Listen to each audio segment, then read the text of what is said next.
నమస్తే, welcome to our channel. నేను పద్మని. ప్రస్తుతంతో పాటు ప్రముఖ పంచాంగకర్త, వాస్తు జ్యోతిష పండితులు, హస్త సాముద్రికా నిపుణులు మేడికొండూరు విశ్వనాథ్ ప్రసాద్ గారు మనతో పాటు ఉన్నారు. మాట్లాడదాం. నమస్కారం సార్. ఓం మాతాపితృ గురుభ్యో నమః.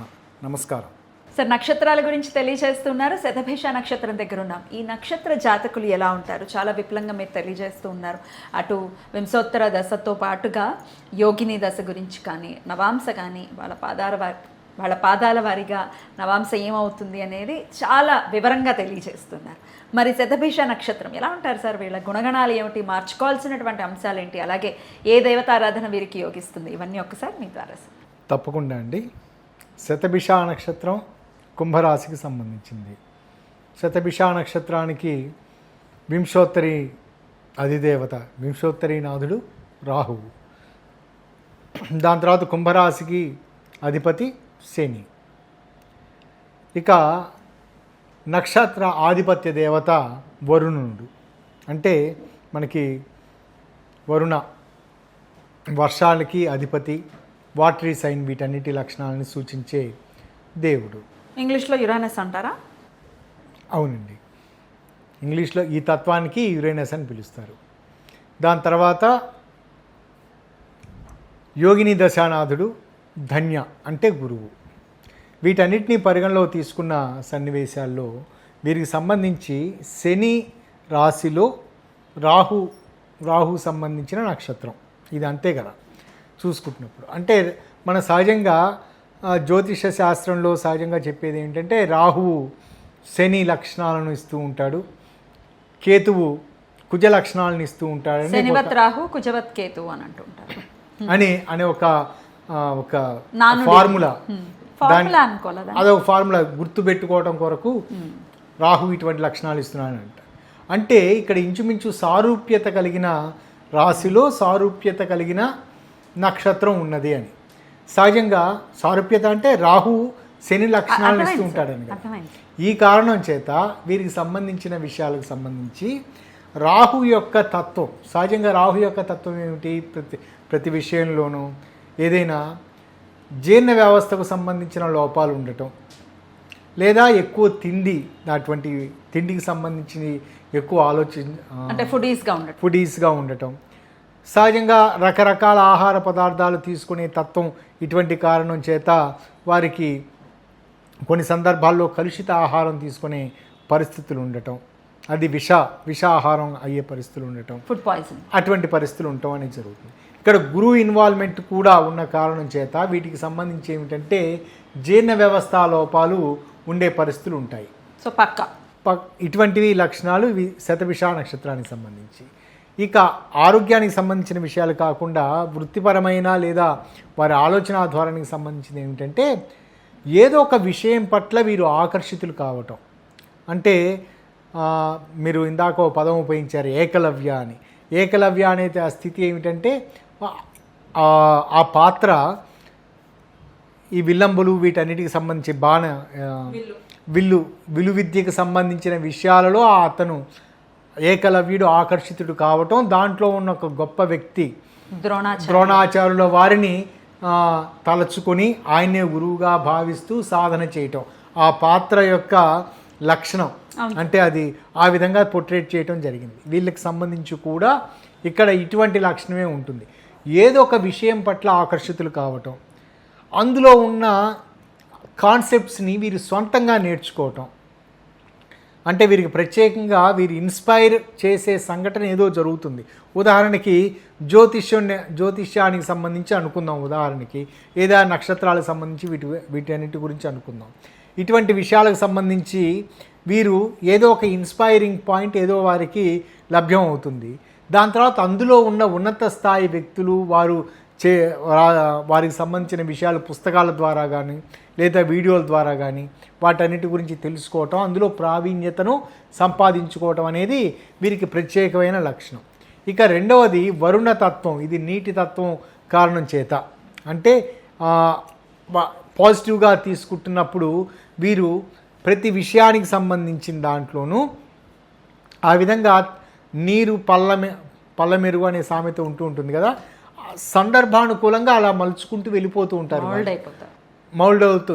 అంటే పల్లంగా ఉన్నది కాబట్టి నీరు అట్లా ప్రవహిస్తుంది అనే తత్వం ఇట్లా ఉంటుంది కదా, ఇటువంటి తత్వమే ఉంటుంది. ఇటువైపు అవకాశం ఉంటే ఆ విధంగా వెళ్తూ ఉంటామని ఉంటుంది. కానీ తమ సహజసిద్ధమైన తత్వాన్ని వీళ్ళు కోల్పోరు.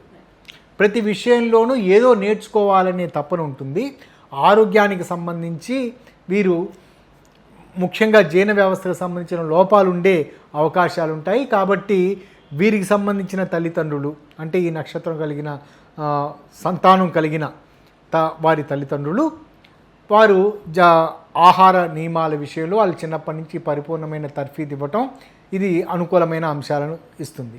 ఇక విద్యా సంబంధిత విషాదులకు సంబంధించి ముందు వివరించినట్లుగా వీరికి ఎక్స్ట్రా కరిక్యులర్ యాక్టివిటీ ఏదో ఏర్పరచుకుంటారు, దాంట్లో ఎక్కువ ప్రావీణ్యత తెచ్చుకుంటారు. ఇదే సమయంలో వీరు వారు ఎంచుకున్న వారిని చేస్తున్న బహుశా వారికి చిత్రలేఖనం లాంటిది ఒక ఎక్స్ట్రా కరిక్యులర్ యాక్టివిటీ అనుకుందాము, దానికి ఎక్కువ ప్రాధాన్యత ఇస్తారు.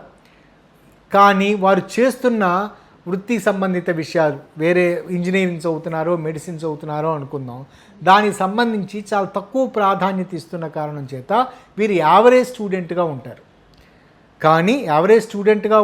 కానీ కంటిన్యూస్ ఫెయిల్యూర్స్ లాంటివి అటువంటివి ఏమి ఉండవు. ప్రేమ స్నేహం సంబంధిత విషాదులకు సంబంధించి వీరు మొట్టమొదట ఒక రాంగ్ స్టెప్స్ ఆ విధంగా ఆలోచించే విధానం ట్రయల్ అండ్ ఎర్రర్గా అనమాట. అంటే ఎవరినన్నా ఇష్టపడటం లాంటి పరిస్థితులు అయితే ఉంటాయి, కానీ వారిలో ఉన్న లోపాలను త్వరగా గ్రహించటం, అంటే వారికి ఇష్టం లేని తత్వం. లోపాలు అంటే ఏమిటి?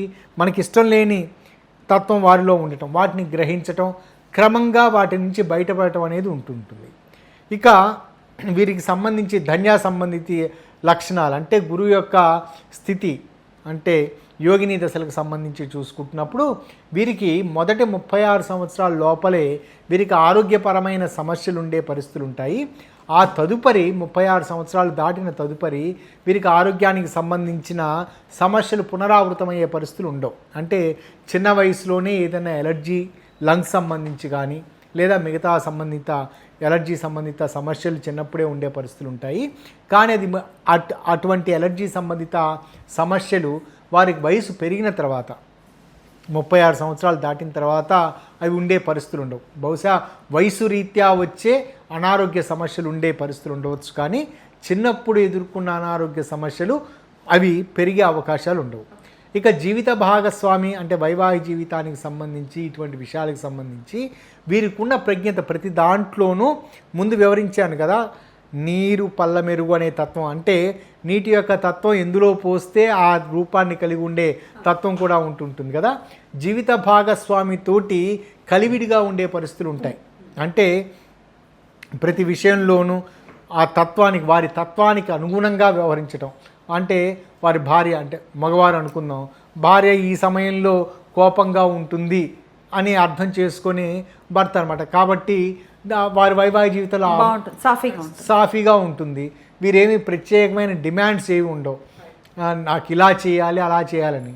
వారు చెప్పిన దాన్ని తనకు అనుగుణంగా మలుచుకోవడం అని ఉంటుంది. కాబట్టి శతభిష నక్షత్రం వారికి వైవాహిక జీవితం చాలా చక్కగా ఉంటుంది. వారి బాగా ఇష్టపడే వారి తత్వాన్ని ఇష్టపడే వ్యక్తులు ఉంటారు. అంటే అత్తింటి వారు, అమ్మాయి అయితే అత్తింటి వారు లేదా మగవారైనా వీరు ప్రత్యేకంగా వీరికి గౌరవించే పరిస్థితులు, వీరి వ్యక్తిత్వం ద్వారా వీరిని గౌరవించే పరిస్థితులు ఉంటాయి. ఇక పాదాల వారీగా చూసుకుంటున్నప్పుడు శతభిష నక్షత్రానికి సంబంధించి మొదటి పాదం ధనుర్నవాంశ అవుతుంది. ధనురాశికి అధిపతి గురువు అంటే చంద్ర కుంభరాశికి ద్వితీయ లాభస్థానాధిపతి అయ్యాడు. కాబట్టి ఇక్కడ వీరికి సంబంధించి చాలా అనుకూలమైన పరిస్థితులు ఉంటాయి అని చెప్పవచ్చు. వారికి అనుకూలమైన గురువు యొక్క బలం పరిపూర్ణంగా ఉంటుంది. వీరికి ప్రారంభంలో జాగ్రత్తలు తీసుకున్న సన్నివేశాల్లో, ఆరోగ్యపరమైన విషయాలలో, ఆహారానికి సంబంధించి జాగ్రత్తలు తీసుకున్న సన్నివేశాల్లో బహుశా వీరికి ఎప్పటికీ అనారోగ్య సమస్యలు వచ్చే అవకాశాలు ఉండవు. అంటే వయసు రీత్యా వచ్చే సమస్యలు మాత్రమే ఉండే పరిస్థితులు ఉంటాయి. రెండవది, కొన్ని సందర్భాల్లో జాగ్రత్తలు తీసుకునే సందర్భాలలో కుటుంబ సభ్యులు నిర్లక్ష్యం కారణం చేత వీరికి చిన్నప్పుడే టైప్ 2 డయాబెటీస్ వచ్చే అవకాశాలు ఉంటాయి. టైప్ 1 డయాబెటీస్ అనేది బహుశా పుట్టుకతోటి జీన్స్ పరమైన అవలక్షణాలతోటి వస్తుంది అనేది దానికి నిర్వచనం అనుకుంటాను. వీరికి వయసు రీత్యా చిన్నప్పుడే ఇటువంటివి జీవన శైలి లోపాలతోటి వచ్చే డయాబెటీస్ వచ్చే పరిస్థితులు ఉండే. అది మొదటి పాదానికే వర్తిస్తుంది. మొదటి పాదానికి వర్తించేది. ఇక రెండో పాదానికి సంబంధించి చూసుకుంటున్నప్పుడు రెండో పాదం మకర నవాంశ అయింది. మకర రాశికి అంటే కుంభరాశికి అధిపతి శని, మకర రాశికి అధిపతి వ్యయాధిపతి అయ్యాడు. వీరికి సంబంధించిన విషయాల్లో శని యొక్క లక్షణాలు, స్కిన్ రిలేటెడ్ సమస్యలు వీరికి ఎక్కువగా ఉండే పరిస్థితులు ఉంటూ ఉంటాయి. ముఖ్యంగా జీవిత భాగస్వామి కారణం చేత లేదా వారు ఎదుగుతున్న క్రమంలో వారి స్నేహితులు వారితోటి వారి దుస్తులు ఎక్స్చేంజ్ చేసుకోవటం లాంటి పరిస్థితులు ఉంటాయి కదా. కొన్ని సందర్భాల్లో స్నేహితులు వారికి సంబంధించిన బట్టలు వీరు వేసుకోవటం ఇటువంటివి ఉంటూ ఉంటాయి. లేదా కొన్ని సందర్భాలలో ఇంట్లో సోదరి వర్గానికి సంబంధించిన బట్టలు మార్చుకోవటం ఇటువంటి పరిస్థితులు ఉంటూ ఉంటాయి కదా. వీటి కారణాల చేత వీరికి స్కిన్ రిలేటెడ్ ప్రాబ్లమ్స్ వచ్చే పరిస్థితులు ఉంటాయి. కాబట్టి పరిపూర్ణ జాగ్రత్తలు తీసుకోవటం మంచిది. విద్యా సంబంధిత విషయాదులలో వీరు చాలా అనుకూలమైన ఫలితాలను ఉంటూ ఉంటాయి. వీరికి చాలా మంచి గుర్తింపు లభించే పరిస్థితులు ఉంటాయి. నార్మల్గా వీరు మోర్ దాన్ యావరేజ్ స్టూడెంట్గా వీరు ఉండే స్థితి ఉంటుంది. ఇక మూడవ పాదానికి సంబంధించి చూసుకుంటున్నప్పుడు కుంభ నవాంశ అయింది.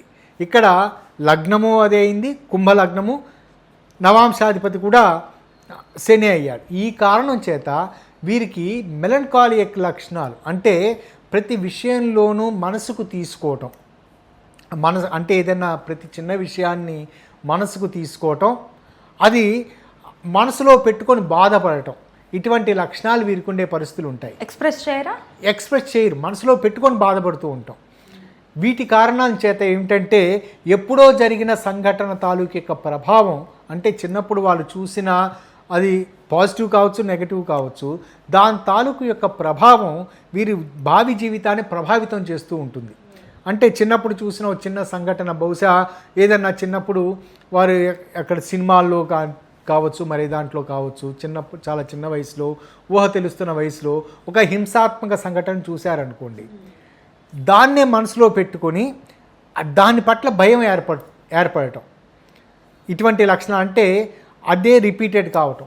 కొన్ని సన్నివేశాల్లో చిన్నప్పుడు వారికి అనుకోని విధంగా బల్లి గురించి ఒక నెగిటివ్ కామెంట్ ఏదో విన్నారు.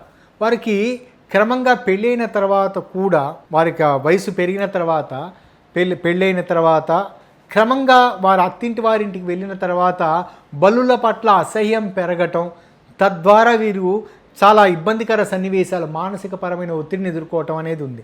దానికి సంబంధించి పూర్తి విశ్లేషణ చేసుకుంటున్నప్పుడు వారు చిన్నప్పుడు బల్లికి సంబంధించిన సంఘటన నెగటివ్గా విన్నారు అని, అలానే పాజిటివ్ తత్వం కూడా చిన్నప్పుడు వారు పెరిగిన వాతావరణంలో చాలా సాంప్రదాయబద్ధంగా పెరుగుతున్న పరిస్థితులు ఉన్నాయనుకోండి, అంటే ఏదో సాంప్రదాయబద్ధంగా అంటే దేవుడికి అర్చనలు ఇటువంటి దానికి, ఇటువంటి లక్షణాలే వారి జీవితకాలం పాటు కంటిన్యూ అవుతాయి. మధ్యలో గ్యాప్ వస్తుంది. Place the role. వాళ్ళు బ్రాటప్ అనే దానికన్నా చిన్నప్పుడు చూసే సంఘటనల తాలూకు యొక్క ప్రభావం. కాబట్టి వీరికి ప్లెజెంట్గా ఉండే విధంగా వాళ్ళ తల్లిదండ్రులు వ్యవహరించడం మంచిది.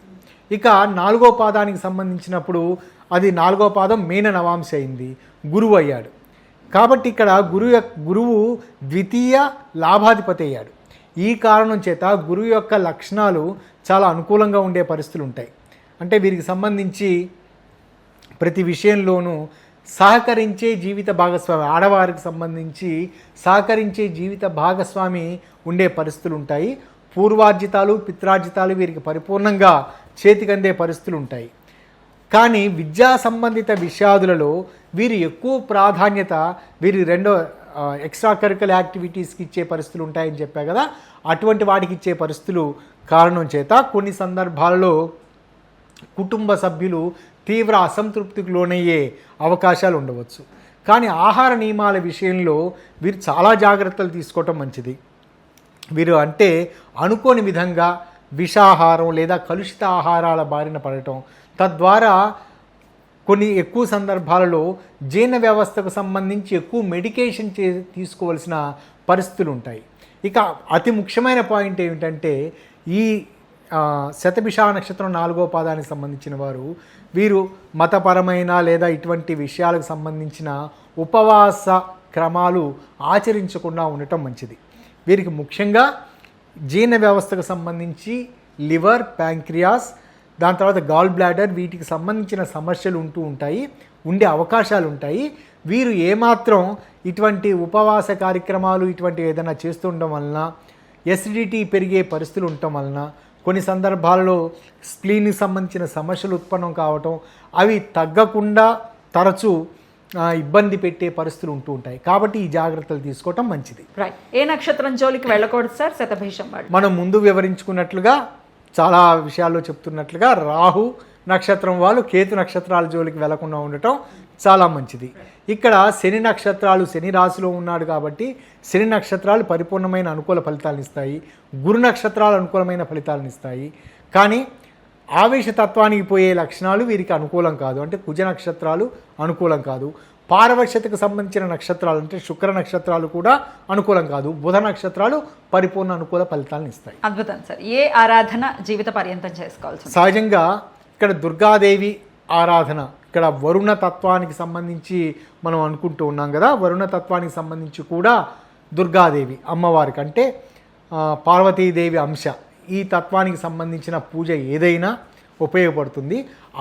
వీటన్నిటికంటే చాలా ముఖ్యమైన విషయం ఏమిటంటే అమ్మవారి పూజకు ఉపయోగించిన కుంకుమ, ఆ కుంకుమ ధారణ వాళ్ళ ఆచారం ప్రకారం, వాళ్ళ కుటుంబ ఆచారాల ప్రకారం నుదుటిన పెట్టుకోవటము, లేకపోతే గొంతు దగ్గర పెట్టుకోవటము. మగవారైతే నుదుటిని పెట్టుకునే సాంప్రదాయం అటువంటిది లేకపోతే శరీరంలో కంఠానికి సంబంధించో మరో చోట పెట్టుకోండి. ఆడవాళ్ళు అయితే నుదుటిని పెట్టుకోవచ్చు. అది రెగ్యులర్గా చేసుకుంటున్న సన్నివేశాల్లో ఇబ్బందికర పరిస్థితులు ఎదుర్కోవు. అద్భుతం సార్, చాలా వండర్ఫుల్గా ఎక్స్ప్లెయిన్ చేశారు. కృతజ్ఞతలు సార్. ఇక నెక్స్ట్ వీడియోలో పూర్వభద్ర నక్షత్రం గురించి తెలుసుకుందాం. Thank you sir. నమస్తే. నమస్కారం.